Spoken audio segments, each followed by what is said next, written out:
और राजीव गांधी का अंत भूल न जाना, जनता की बगावत का थोड़ा डर रखना। जय हिंद। धन्यवाद। हमारी कॉलर क्या कह रही है सरकार सुने, इस देश का आदमी क्या कहता है, इस घंटे भर के कार्यक्रम से सरकार चेत जाए। मैं दोबारा कहता हूं कि विजय चौक पर अपनी मांगों को मांगने वाले रोटी का भाव कम करो नहीं कह रहे, गैस के सिलेंडर ज्यादा नहीं मांग रहे, वो कोई नौकरी मांगने के लिए बेरोजगार बनकर वहां नहीं आए हैं, वो इज्जत बचाने के लिए बलात्कारियों को फांसी की सजा दो कहने के लिए आए। सरकार के मंत्री कल से लेकर 8 दिन में 10 बार मिल चुके हैं, 2 दिन में 5 बार मिल चुके हैं। खुद सोनिया गांधी कहती है कि मैं आंदोलनकारियों को मिली हूं। इतना मिलने के बाद भी फांसी की सजा का निर्णय करने के लिए सरकार संवेदनशील क्यों नहीं है? अगले कॉलर। नमस्कार। हेलो हेलो, नमस्कार सर। बोलिए।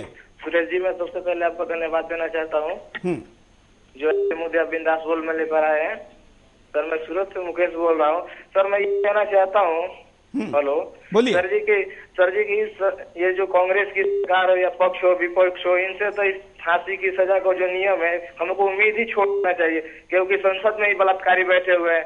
ऐसे कानून बनाकर अपने गले में फांसी फंदा क्यों डालना चाहेंगे? सर, हमारे देश का आम नागरिक जो है, हमारी बेटी बहनों के साथ बलात्कार होता है। हेलो, बिल्कुल बिल्कुल सर जी, बलात्कार होता है, फिर भी इसके ऊपर कोई कड़ा कदम नहीं उठाते हैं ये लोग। इसलिए सर नहीं उठाते कि सबसे पहले तो ये फंसे। हेलो, बिल्कुल, धन्यवाद। बिल्कुल सही कहा कि जब भ्रष्टाचार के खिलाफ कार्रवाई करने की बात आती है, लोकपाल की मांग होती है, तब सरकार कुछ नहीं करती। लगता है कि उनके खिलाफ ही कभी यह तलवार न चल जाए। वैसे ही क्या सरकार में बैठे कुछ बलात्कारियों को बचाने के लिए या नेताओं के बलात्कारियों को बचाने के लिए इस कानून को लाने को ना किया जा रहा है? क्या है कारण? अगले कॉलर। हाँ, हेलो, नमस्कार।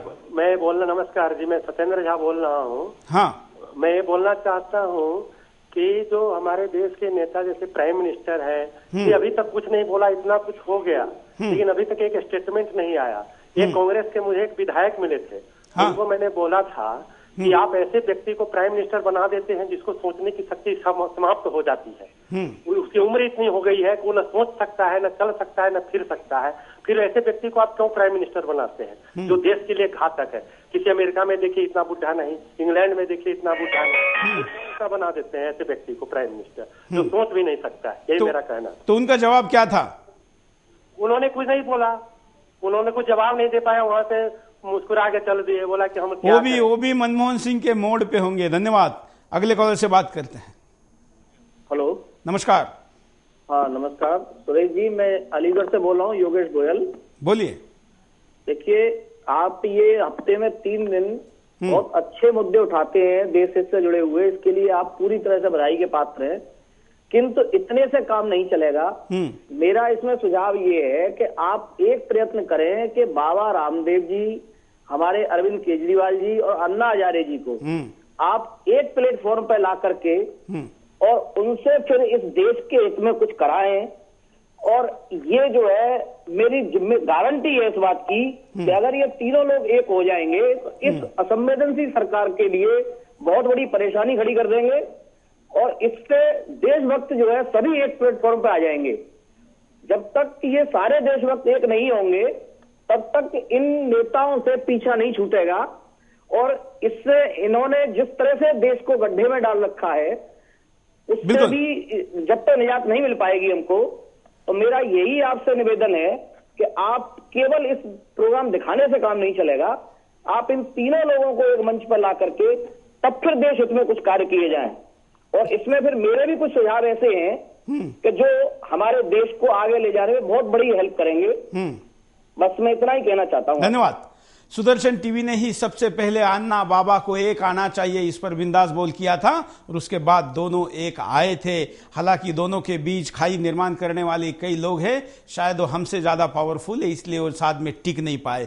राष्ट्रवादी शक्तियां एक साथ आकर राष्ट्र के लिए बचाने का काम करे, अपने ईगो आपस में दूर करे तो सब कुछ संभव है।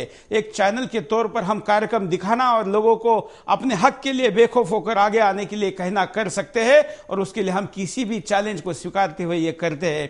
आपकी सुझाव चैनल के नाते तो हम नहीं कर सकते, लेकिन एक भारतीय होने के नाते इस पर प्रयास जरूर करेंगे। अगले कॉलर से बात करते हैं।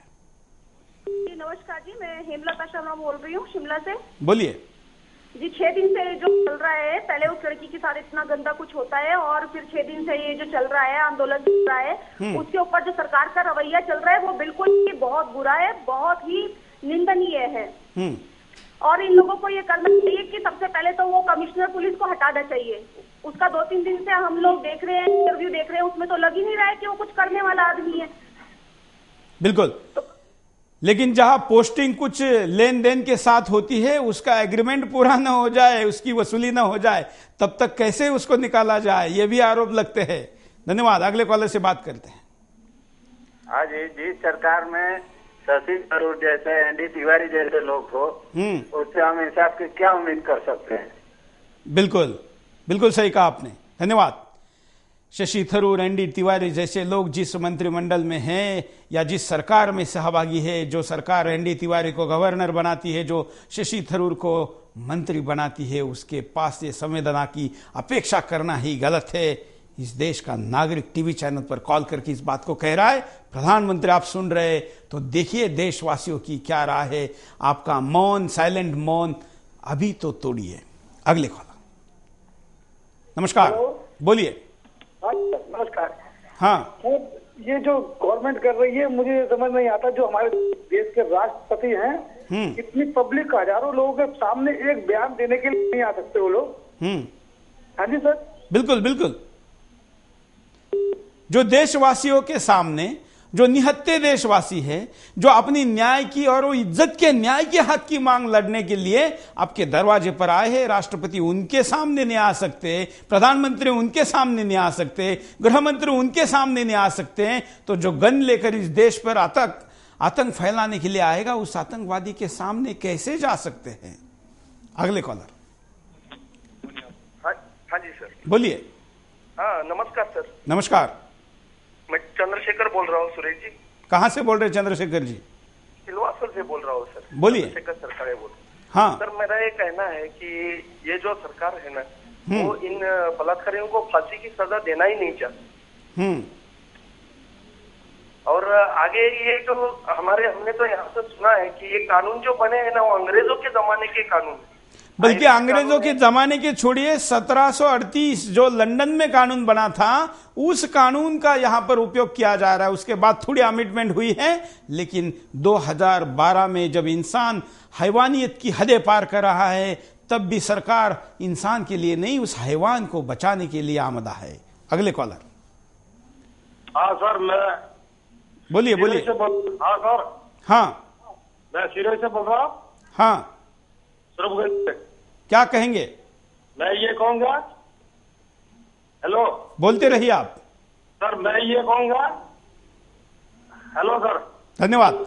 हम कॉलर को कहेंगे कि आप अपनी बात को लगातार रखिए। आप लाइव में जब जुड़ जाते हैं तो एक एक सेकंड का उपयोग करिए। करोड़ों लोग कार्यक्रम को देखते हैं और हजारों लोग एक साथ लाइन पर वेटिंग में होते हैं, उसका सदुपयोग करें। हम यहां पर रुकते एक छोटे से ब्रेक के लिए, ब्रेक के बाद दोबारा आएंगे। हम आपको पूछ रहे हैं, सरकार क्या संवेदनशील हुई है? देश ये मानता है सरकार को साबित करके दिखाना है। बिंदास बोल चाहिए।